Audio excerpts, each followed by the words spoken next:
Écoutez-moi, si vous bougez dans le timing de Dieu, il y aura toujours une onction de Dieu qui va le rendre faisable et même relativement facile. Mais si vous attendez le moment où vous pensez que vous êtes prêt, alors vous allez avoir à essayer de le faire par vous-même, sans l'aide de Dieu ni son onction.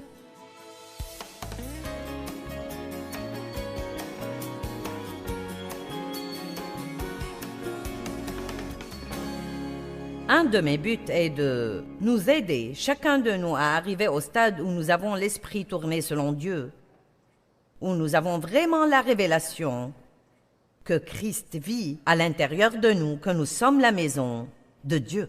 À chaque fois que nous entendons ça, nous devrions dire « Je suis la maison de Dieu ». Colossiens 1,27 dit « La glorieuse richesse de ce mystère, c'est Christ en nous, l'espérance de la gloire. » Je crois que Jésus est venu vivre en nous parce que nous n'avons aucune chance d'espérer vivre la vie qu'il veut que nous vivions si sa présence n'est pas en nous en permanence pour nous fortifier, nous enseigner, nous donner la sagesse, nous donner la force de faire ce qu'il nous demande de faire. Amen. Donc je vous demande juste de dire que nous allons faire un peu de ménage à la maison.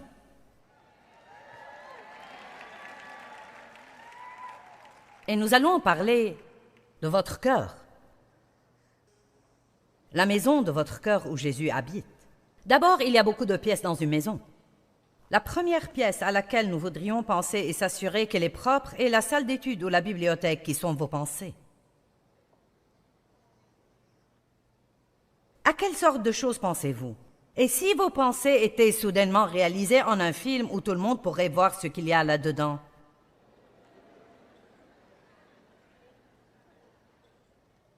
Certains ne voudraient même pas que je voie les choses auxquelles vous avez pensé depuis que vous êtes ici.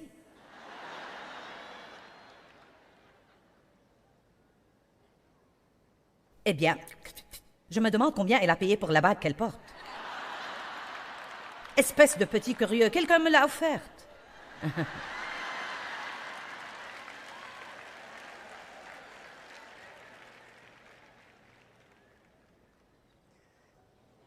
Eh bien...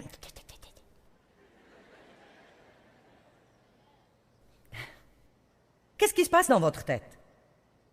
La Bible dit que si vous détestez votre frère, c'est comme si vous le tuez. Elle dit également, si vous désirez une femme, c'est comme commettre l'adultère. Pensez-vous honnêtement, homme ou femme, que vous pouvez aller sur votre lieu de travail et avoir toutes sortes de pensées lascives concernant quelqu'un qui est là et jouer avec quelque chose comme ça dans votre esprit et que ça ne vous causera jamais de problème? Dieu sait ce que vous pensez. Il est attristé par ce genre de choses. Philippiens 4 dit « Au reste, frères, que tout ce qui est vrai, honorable, bon, juste, pur, aimable, vertueux et digne de louange soit l'objet de vos pensées. » 2 Corinthiens 10 dit « Car les armes avec lesquelles nous combattons ne sont pas charnelles, mais elles sont puissantes devant Dieu pour renverser des forteresses. » Nous renversons les raisonnements, les imaginations et toutes les choses prétentieuses qui s'élèvent contre la connaissance de Dieu. À chaque fois que nous entendons ça, nous devrions dire « Travaillons à penser aux choses auxquelles Dieu voudrait que nous pensions. » Quand vous vous surprenez à penser à quelque chose qui n'est pas de Dieu, et le Saint-Esprit vous en convaincra si vous lui en faites la demande, dites vite « Oh Dieu, je suis désolé. » Parfois, une pensée peut traverser notre tête et nous pensons « Mon Dieu, suis-je au moins sauvé ?» Mais le diable est capable d'interférer dans nos pensées. Ce ne sont pas vos pensées jusqu'à ce que vous les preniez et les méditiez. M'avez-vous entendu? L'ennemi peut mettre une mauvaise pensée dans votre esprit. Vos pensées sont un champ de bataille. Mais elles ne deviennent pas vos pensées tant que vous ne les méditez pas et ne les tournez encore et encore en vous. Et plus vous pensez à quelque chose, plus il fait partie de vous. Qu'en est-il de la salle à manger de la maison? Où sont votre appétit et tous vos désirs? Pouvons-nous changer cette salle pour Dieu? Dieu, je sais qu'il peut y avoir beaucoup de choses que je désire, mais je veux juste être clair aujourd'hui sur le fait que je ne veux que ce que tu veux. Donc si je veux quelque chose que tu ne veux pas, ne me le donne pas.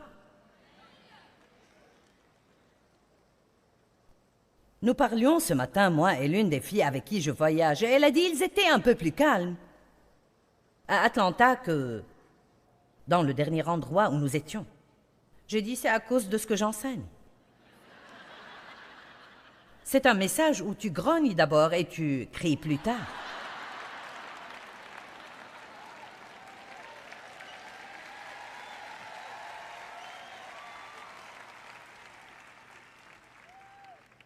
Ça m'est égal que vous soyez enthousiaste pourvu que vous soyez aidé.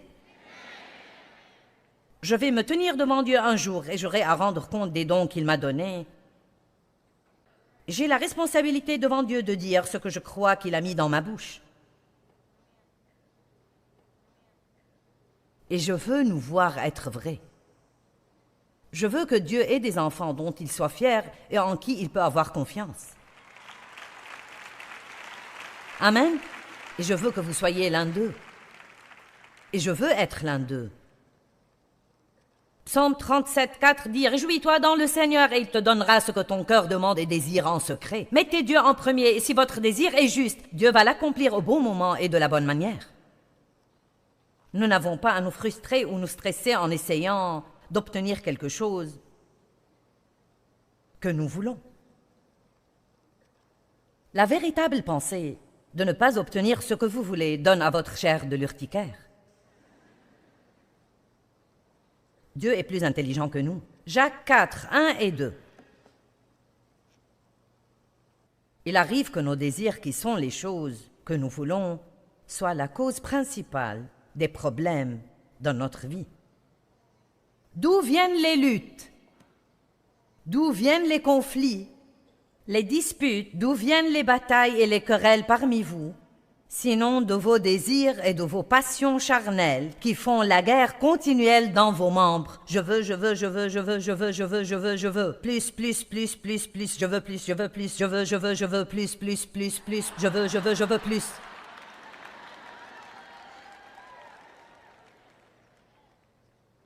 Vous êtes jaloux et vous convoitez ce que les autres ont. Et vous ne possédez pas, donc vous devenez meurtrier, parce que haïr, c'est être meurtrier chaque fois que votre cœur est concerné. Et vous savez, peu importe, disons que vous êtes célibataire et que vous avez été seul plus longtemps que vous ne voulez l'être.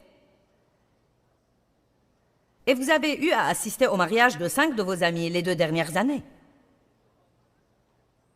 Et pour dire vrai, tout au fond, à l'intérieur, vous avez un petit ressentiment là et une petite jalousie et une petite attitude. Bien, vous feriez mieux de faire attention. Dieu veut que nous soyons heureux quand les autres sont bénis. Il veut que nous ayons confiance qu'il fera la bonne chose pour nous au bon moment. Donc Jacques dit, vous ne possédez pas parce que vous ne demandez pas. Parce que vous ne demandez pas. Si vous voulez quelque chose, demandez-le à Dieu. Mais s'il ne vous le donne pas, c'est parce qu'il a quelque chose de meilleur en tête et que vous n'êtes pas encore assez intelligent pour le demander. Nous n'avons même pas à être fâchés parce que nous n'avons pas ce que nous voulons.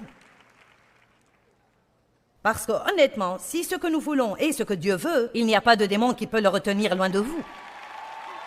J'ai dit, si ce que vous voulez est ce que Dieu veut, il n'y a pas de démon en enfer qui peut vous empêcher de l'avoir. Vous n'avez pas besoin de vous épuiser à chasser le diable. Vous obéissez à Dieu, soumettez-vous à Dieu, résistez au diable et il fuira. Dans notre soumission à Dieu, nous résistons vraiment au diable. Et je ne dis pas de ne pas prendre autorité sur lui. Un ordre dit à voix haute et extraordinaire. Jésus a dit, passe derrière moi, Satan. J'ai hurlé contre les démons en pensant que le diable était mon problème et je n'ai obtenu qu'un mal de gorge. J'ai perdu beaucoup d'années à vivre comme une chrétienne malheureuse et frustrée, à essayer de faire fonctionner tous ces principes de foi, tous ces principes de prospérité et ces principes de succès et ces principes de combat spirituel pour réaliser finalement que si c'était juste et que j'y étais prête et que c'était le bon temps, je n'allais avoir aucun problème à le faire. Super, il y en a 10 qui me croient.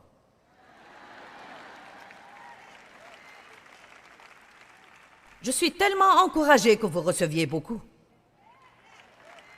Qu'en est-il du salon ou la salle de la famille dans votre vie? Là où nous rencontrons les gens et avons des amis. Qui sont vos amis?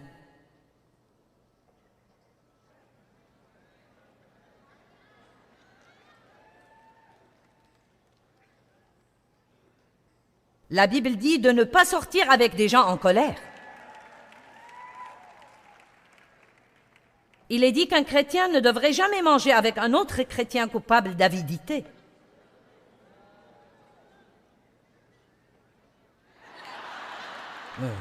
Vous pensez, eh bien alors, je ne vais pas avoir d'amis.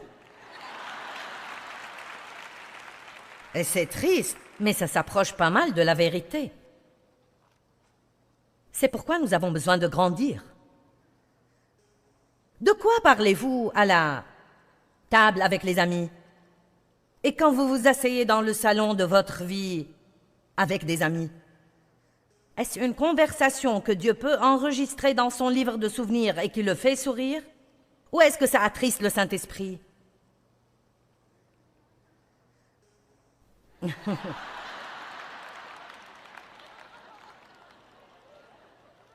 Eh bien, parlez de la parole de Dieu. Parlez des grandes choses que Dieu a faites pour vous. Je vous dis quelque chose d'amusant. Mettez ensemble un groupe de gens et soyez créatifs sur les moyens d'aider les autres. Commencez un club de donneurs discrets. Soyez un espion pour Dieu, et quand vous identifiez un besoin, si vous n'avez pas ce qu'il faut pour le combler, réunissez votre club et dites « Cette personne au travail n'a pas même un matelas pour dormir. Pourquoi ne pas nous cotiser et lui acheter un matelas ?» Je vais vous dire, vous allez être tellement heureux, vous n'allez pas le supporter. Arrêtez de prier Dieu de faire pour les gens des choses que vous pourriez faire, mais juste vous ne voulez pas dépenser d'argent. Arrêtez de prier Dieu de faire des choses pour les gens que vous pourriez faire facilement, mais vous ne voulez pas dépenser d'argent ou le temps ou l'effort. Oh Dieu, je te prie d'encourager Sœur Brown. Eh bien, décroche le téléphone.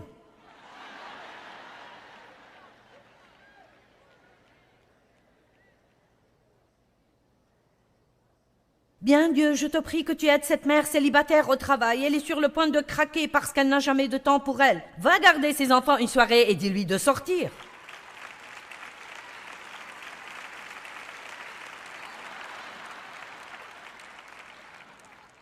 Ou alors, garde tes feuilles et ne porte pas de fruits.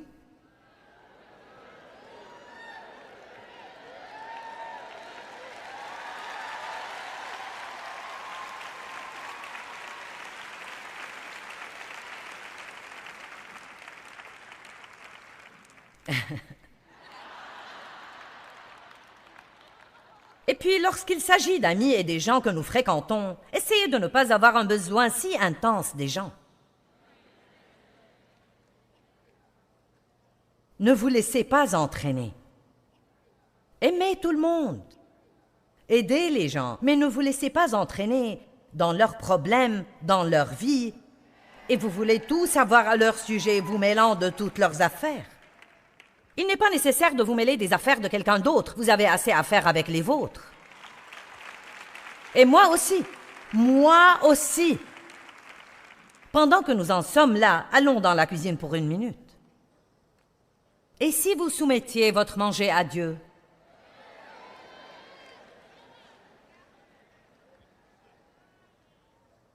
Ne me faites pas descendre d'ici et vous attraper.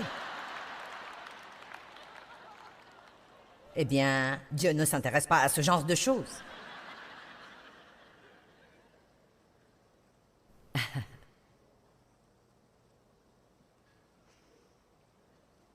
Et si vous laissiez Dieu entrer dans la salle de bain, comme ça vous remettriez du papier toilette quand il n'y en a plus.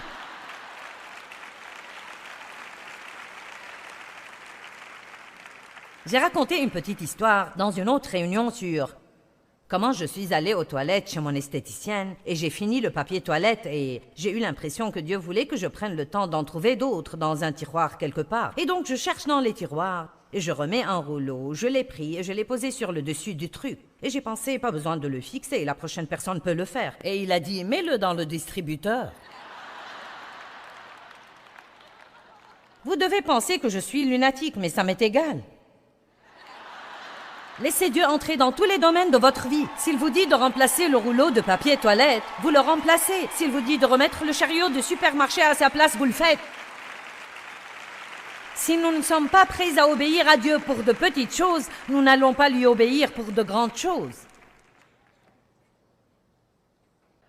Vous allez acheter une paire de chaussures et vous découvrez qu'ils vous en ont donné 2 paires au lieu d'une. Ne rentrez pas à la maison en disant « Loué soit le Seigneur, il m'a béni ».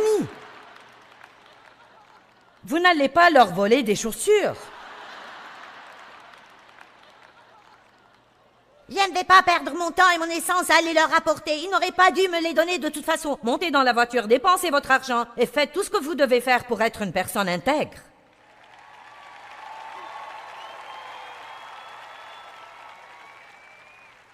Et si vous invitiez Dieu dans la salle de travail de votre vie, faites-vous quelque chose avec votre vie qui porte des fruits?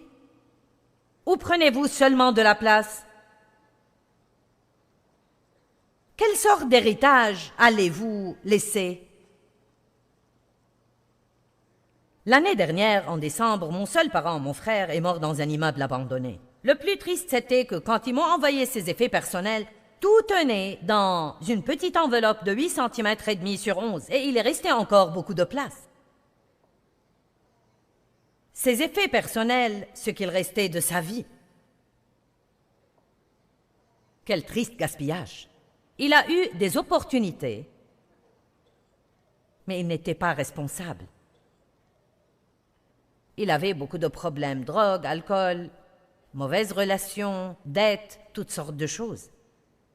Il a vécu avec nous pendant 4 ans, nous l'avons aidé. Il s'est remis sur pied. Il était en forme, il avait de jolis vêtements, conduisait une jolie voiture, il travaillait pour le ministère. Mais dès qu'il est sorti seul à nouveau, vous savez quoi? Personne ne peut vous aider si vous ne vous aidez pas vous-même.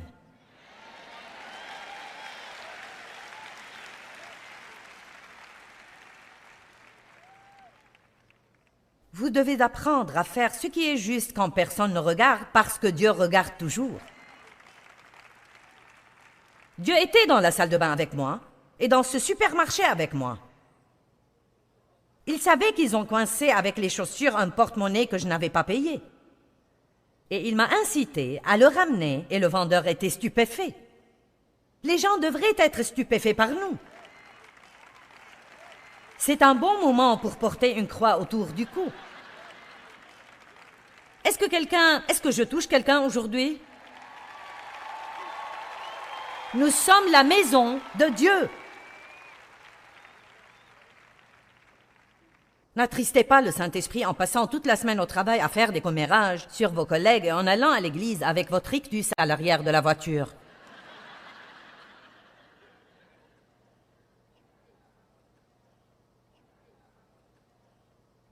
Et votre salle de divertissement?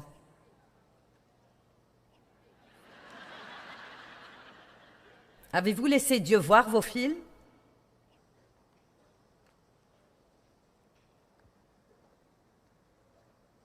Vos divertissements? Le choix de vos amis?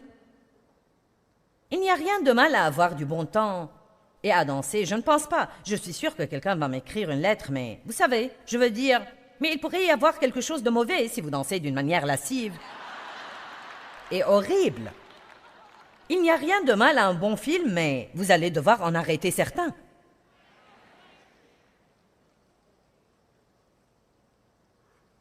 Il n'y a rien de mal à jouer à des jeux, mais je ne pense pas que quelqu'un ait besoin de parier et perdre tout son salaire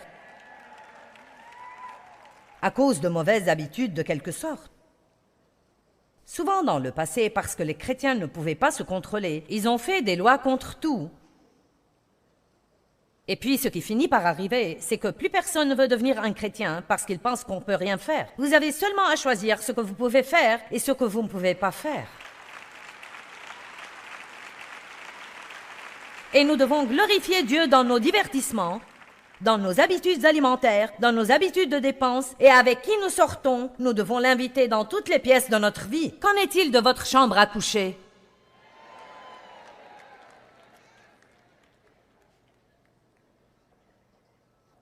Oh, Joyce.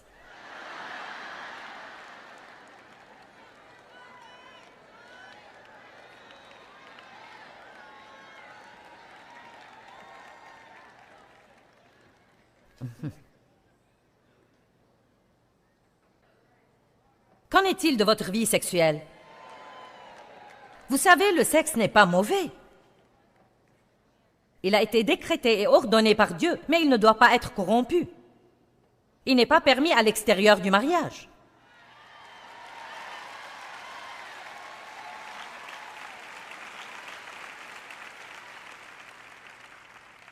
Maintenant, s'il vous plaît, n'éteignez pas votre télévision.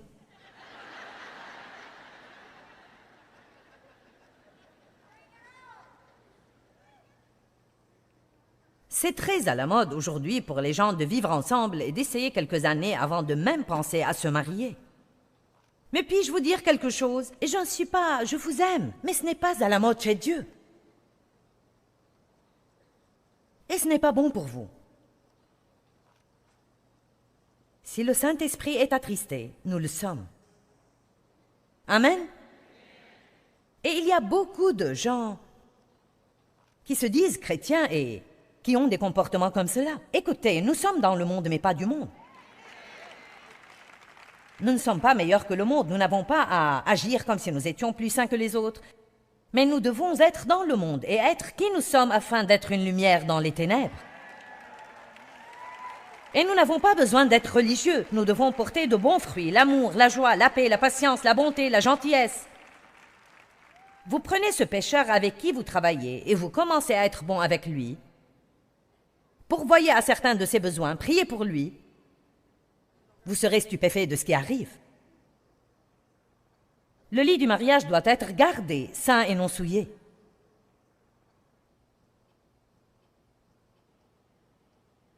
La pornographie n'aurait pas mis Jésus à l'aise.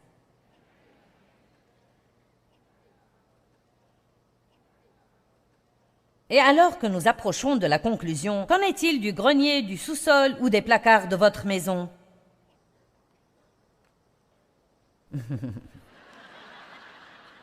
Nous devrions passer dans le garage. Parce que c'est habituellement l'endroit où nous cachons toutes les vieilles choses qui restent de notre ancienne vie. Les choses que nous gardons, même si nous ne pensons pas vraiment qu'elles vont encore servir, mais nous voulons les garder juste au cas où.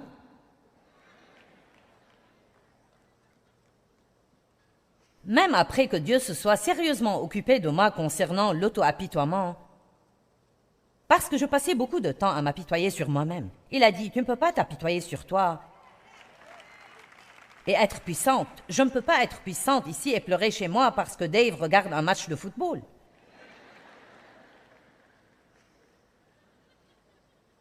Mais même après avoir officiellement abandonné la pitié de soi,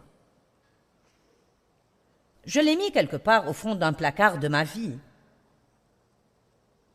Juste au cas où j'aurais voulu avoir encore une partie d'apitoiement.